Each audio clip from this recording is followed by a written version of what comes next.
Friend, आपका board online school में स्वागत है। देखिए, बोर्ड एग्जाम 2026 में एक सूरदास का जो जीवन परिचय जो 6 मार्क का पूछा जाता है, हमेशा पूछा जाता है। देखिए, इसको लिखने का तरीका क्या है, एकदम असली तरीका, जिससे आप कंफर्म है कि 6 मार्क पा जाएंगे। तो देखिए, जीवन परिचय कभी कभी 3 मार्क का भी आ जाता है। तो जीवन परिचय हेडिंग डालने के बाद लिखेंगे हिंदी साहित्य गगन के ज्योतिर्मान नक्षत्र के भक्ति काल की सगुण कवि धारा के कृष्णोपासक कवि थे। ठीक, आप वीडियो लास्ट तक देखिए। अंत में मैं इसको याद करने की एक एग्जाम टिप्स दूंगा, जिससे आसानी से आप इसको लिख सकते हैं। बस आप देखते जाइए, पूरा ब्यौरा आपके दिमाग में रहे कि कौन सी शाखा से थे, तो आपको पता रह जाए कि भक्ति काल की जो हमारा था सगुण शाखा से थे। ठीक ना। फिर देखिए, इन्होंने कृष्ण की भक्ति तथा लीलाओं का ऐसा सागर प्रवाहित किया है जिससे मन में आनंद विभोर हो जाता है। ठीक है, जिससे मन में आनंद उत्पन्न होता है। ठीक, अब देखिए, अब हम बेहतर ढंग से जीवन परिचय लिखेंगे। आप यहाँ से भी शुरू कर सकते हैं। सूरदास का जन्म 1478 ईस्वी में आगरा मथुरा मार्ग पर रुनकता नामक ग्राम में हुआ था। ठीक ना। किस ग्राम में हुआ था? रुनकता नामक। ये जन्मांध थे।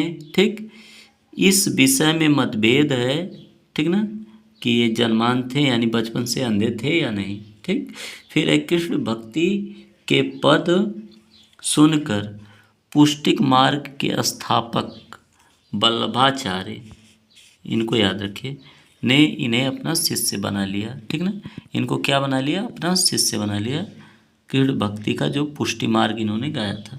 वल्लभाचार्य के पुत्र विट्ठल नाथ ने कृष्ण भक्ति कवियों का एक अष्टछाप नाम से संगठन बनाया।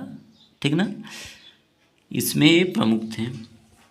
और ये जानिए, सूरदास जी गौ घाट पर कृष्ण की भक्ति के पद आजीवन गाया करते थे। ये कहाँ पे ये सब किया करते थे? तो ये गौ घाट पे। ठीक ना। और फिर देखिए, 1583 ईस्वी में पारसौली नामक स्थान पर हिंदी साहित्य के वात्सल्य प्रेमी कवि इस संसार को छोड़कर चल बसे। ये कवि इस संसार को क्या हुए? छोड़कर चल बसे। तो यहाँ तक कोई दिक्कत? आपको याद क्या क्या करना है? जन्म याद रखना है 1478 ईस्वी। जगह कौन सी थी? आगरा मथुरा मार्ग पर रुनकता नामक ग्राम में हुआ था। ये बचपन से कहते थे जन्मांध थे। ये वल्लभाचार्य के शिष्य थे। और इनके पुत्र वल्लभाचार्य के पुत्र विट्ठल नाथ ने अष्टछाप कवियों का समूह बनाया, जिसमें ये प्रमुख थे।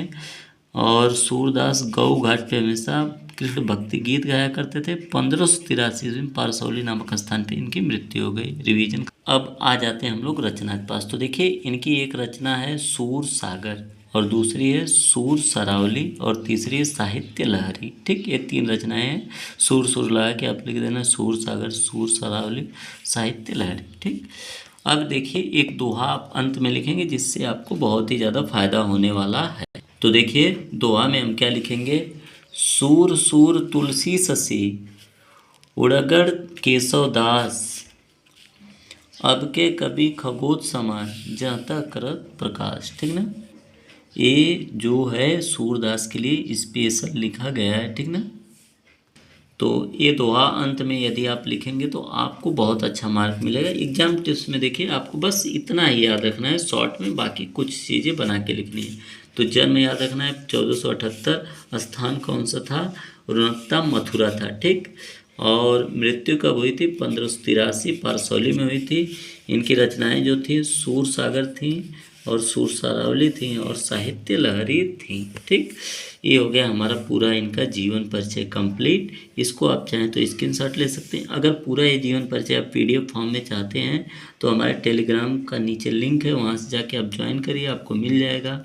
और नीचे एक वेबसाइट है, वहाँ से भी आप इसको प्राप्त कर सकते हैं। और आप यदि हमें लाइक और फॉलो करते हैं तो आप बोर्ड एग्जाम में निश्चित ही अच्छा मार्क करके आएंगे।